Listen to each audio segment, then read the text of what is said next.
अस्सलाम वालेकुम दोस्तों, भाइयों, क्या हाल है? सब ठीक ठाक हैं? अल्लाह पाक से उम्मीद करता हूँ कि सब ठीक ठाक होंगे। सबसे पहले दोस्तों, आपको आने वाली 14 अगस्त बहुत बहुत मुबारक हो। हमने उस हवाले से ये देखें ज़रा, इंशाल्लाह ताला अल्हम्दुलिल्लाह पार्क में हम बैठे हैं और आप सबको ये फ्लावर पेश करते हैं, ठीक है। तो दोस्तों, बात ये है कि मार्केट देखें, मार्केट ज़बरदस्त इस वक्त जा रही है। और हमारे जो आर्मी चीफ साहब हैं और हमारे जो गवर्नमेंट में पीएम है, बहुत कोशिश कर रहे हैं कि पाकिस्तान की इकोनॉमी को बूस्ट किया जाए। और अमेरिका की तरफ से भी देखें कि ज़बरदस्त किस्म की खबरें मिल रही हैं। इंडिया, भारत जो कि हमारा हमें हमेशा जो है पस्त में डालने की कोशिश करता है। अमेरिका ने 25% टैरिफ इसका और बढ़ा दिया है, 50% टैरिफ हो गया, जिसका कि हमें डायरेक्ट एक्सपोर्ट में बहुत बड़ा फायदा मिलने जा रहा है। दोस्तों, आज का व्लॉग शुरू करने से पहले आपको थंबनेल बता देता हूँ। आज के व्लॉग का थंबनेल है जी, मार्केट में करेक्शन के साथ बाइंग भी आ रही है। दो खबरें मार्केट को डिस्टर्ब कर सकती हैं, मोहतात रहें। टॉप 6 स्टॉक जो कि कल बड़ा जंप कर सकते हैं।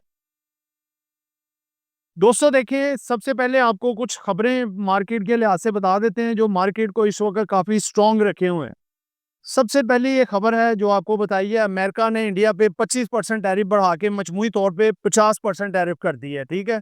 अब देखिए, इसका बेनिफिट ये होगा कि एक्सपोर्ट के लिहाज से इंडिया का फार्मा सेक्टर बहुत ज़्यादा डिस्टर्ब हो रहा है। 8.8 बिलियन की उनकी एक्सपोर्ट डिस्टर्ब हो रही है। उसके बाद आप देखें, टेक्सटाइल उनका डिस्टर्ब हो रहा है। उसके बाद सारे शोबे जितने देखें, 50% टैरिफ लगेगा तो वो मार्केट में जो है वो बहुत ज़्यादा एक्सपेंसिव चीज़ें उनकी हो जाएंगी। दोस्तों, हमारी टेक्सटाइल के नंबर्स भी बहुत बेहतर आए हैं, 33% इजाफा हुआ है। फर्दर टैरिफ हमारा अगर 19 से भी थोड़ा कम हो जाता है और इसका फ़ायदा होगा। दोस्तों, इसके अलावा देखें, सीमेंट के डिस्पैचेस की सेल में इजाफा हुआ है और एक्सपोर्ट में भी बेहतरी आई है। इस हवाले से अगर हम देखें, हमारे जो एक्सपोर्ट के नंबर हैं वो काफ़ी बेहतर हो रहे हैं, टेक्नोलॉजी में भी, टेक्सटाइल में भी, केमिकल्स में भी और सीमेंट में। ऑटो सेक्टर के अंदर एक इनकलाब सा बर्पा आपने देखा हुआ है।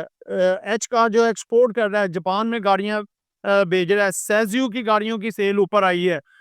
GHNI गाल की सेल ऊपर आई है, लेकिन GHNI गाल आपने रखना नहीं, इसको सेल करना है, प्रॉफिट टेकिंग करनी है, बहुत ज़्यादा हाई साइड पे है। दोस्तों, इसके अलावा अगर आप देखें तो आपका जो सीमेंट सेक्टर है वो काफ़ी बढ़ चुका है, ठीक है, ऊपर आ गया है। सीमेंट सेक्टर में भी प्रॉफिट टेकिंग आज भी देखा आपने, कल भी आपको बता दिया था प्रॉफिट टेकिंग आ सकती है। उसके बाद सीमेंट स्टील सेक्टर में अभी स्टिल गुंजाइश है। स्टील सेक्टर में आपकी जो अच्छी-अच्छी इम्पोर्टेंट आइटम्स हैं, जैसे कि केएसबी पंप देख लें, आईएसएल, आईएनएल है, काफ़ी अट्रैक्टिव हैं। सीमेंट में भी लकी सीमेंट बढ़ सकता है, बाकियों में प्रॉफिट टेकिंग आ सकती है। इसके अलावा दोस्तों, टेक्सटाइल सेक्टर काफ़ी इस वक़्त बहुत ज़्यादा पॉलिश्ड सेक्टर लग रहा है। निशात मिल को नज़रअंदाज नहीं करना, निशात मिल अभी भी अट्रैक्टिव रेटों पे है।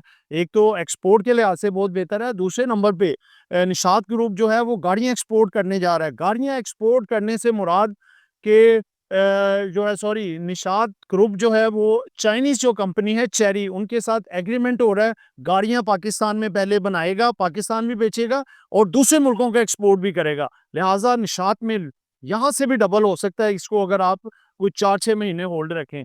इसके अलावा दोस्तों, जो सबसे इस वक्त ब्रिलियंट सेक्टर लग रहा है वो आपका ऑयल एंड गैस सेक्टर है, जिसमें मारी energies, OGDC, PPL, PSO, SNGP, SIGC through out बढ़ेंगे। सबके रिजल्ट अच्छे लग रहे हैं। आपको जो लोग नेगेटिव बातें बता रहे हैं, खुदारा देखें, वो 40,000 पे भी नेगेटिव बातें कर रहे थे, 80,000 पे भी, 1,20,000 पे भी, और अब 1,40,000 पे भी बातें हो रही थी। लेकिन अल्हम्दुलिल्लाह देखें, मार्केट चलती जा रही है। देखिए, मार्केट में प्रॉफिट साथ साथ उठाने होते हैं। जब आप लोग मुस्तकिल मार्केट को देख रहे हैं, फिर आपको टेंशन नहीं होनी चाहिए।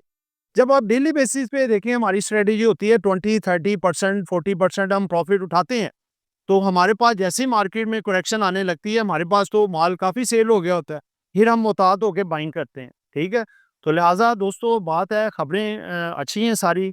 सिर्फ ये है कि जो बहुत ज़्यादा चीज़ें बढ़ चुकी हैं, जैसे फर्टिलाइज़र सेक्टर बढ़ चुका है, बैंक सेक्टर बढ़ चुका है। इनमें एहतियात करें, थोड़ी-थोड़ी प्रॉफिट टेकिंग करें। जो सेक्टर अभी नहीं बढ़े, आपका रिफाइनरी सेक्टर में काफ़ी गुंजाइश है, ऑयल एंड गैस में काफ़ी गुंजाइश है, फार्मा सेक्टर में काफ़ी गुंजाइश है, जिसको कि एडवांटेज भी मिल सकता है, क्योंकि इंडिया का फार्मा सेक्टर बहुत डिस्टर्ब होगा एक्सपोर्ट के लिहाज से। पाकिस्तान के नंबर बेहतर हैं और इंशाल्लाह ये आगे बढ़ेगा। टेक्सटाइल में भी बहुत ज़्यादा गुंजाइश है।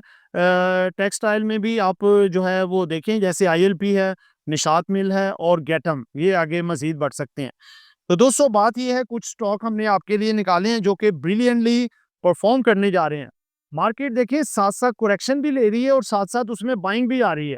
ठीक है, ये दोनों चीजें साथ साथ चलती रहेंगी, इसलिए घबराने वाली बात नहीं है, परेशान होने वाली बात नहीं है। आप अगर प्रॉफिट टेकिंग साथ साथ कर रहे हैं बढ़ी हुई चीजों में, अब बैंक देखें, अब आप लेंगे भड़ के लेंगे ऊपर वाले साइडों पे, GHNI गाल भड़ के ऊपर लेंगे, तो जाहिर सी बात है करेक्शन होगी तो आपको नुकसान होगा। लिहाजा जो बढ़ी हुई चीजें हैं उनमें प्रॉफिट टेकिंग करें, और जो चीजें अभी बढ़ी नहीं है उनमें आप एंट्री लें। जैसे रिफाइनरी, आपकी नेशनल रिफाइनरी माशाल्लाह ब्रिलियंट होने जा रही है, अटक रिफाइनरी, पाक रिफाइनरी, नेशनल रिफाइनरी। उसके बाद जो ऑयल एंड गैस के सेक्टर बताएं। अब आपको थोड़ी साइड आइट में बताने जा रहा हूँ। छः छः स्टॉक्स हैं जो कि ज़बरदस्त किस्म की आगे रैली करने जा रहे हैं, इनको नज़रअंदाज नहीं करना। हमारी वर्किंग पूरी है, आगे आपने अपनी वर्किंग करके बाई या सेल करना है। इसमें सबसे पहले है जी खैबर टोबैको, रिजल्ट आउटस्टैंडिंग आ रहा है। 515 से 35 का लेवल ब्रेक करेगा तो ये आपको 650 700 का लेवल दिखा सकता है। उसके बाद NML जो है, इसकी पहले बात हो चुकी है, दूसरी वीडियो में बता दिया, फिर भी आपको बता देता हूँ कि ये 175 से 80 के लेवल को पार करेगा, 210 से 225 तक नजर आ सकता है। KSB पंप 245 का लेवल ब्रेक करने के बाद 273 का ब्रेक करेगा तो 290 310 पे नजर आ सकता है। नेट सोल 152 173 का टारगेट अगर ये ब्रेक करता है तो ये आपको इंशाल्लाह ताला 190 से 210 के करीब नजर आएगा। सिस्टम लिमिटेड 180 का टारगेट है इसका, इसको ब्रेक करने के बाद 210 220। अटक रिफाइनरी 825 का टारगेट है, ये 845 और 910 तक भी जा सकता है। तो दोस्तों ये तमाम टेक्निकल बेसिस पे थे और एक्सपेक्टेशन थी, जो कि अगर कोई डिफरेंट खबर, कोई नेगेटिव खबर आती है या मार्केट में करेक्शन आ जाती है तो फिर ये टारगेट जल्दी पूरे नहीं होंगे, आपको थोड़ा टाइम लगेगा। ठीक है, तो लिहाजा कोई भी ये आइटम अगर आप लें तो उसको कम से कम 4 या 6 महीने इसको होल्ड रखें, इंशाल्लाह सब टारगेट आपको अचीव मिलेंगे। तो दोस्तों बहुत सी दुआओं में याद रखिएगा। आपका दोस्त आमिर शहजाद, अल्लाह हाफिज।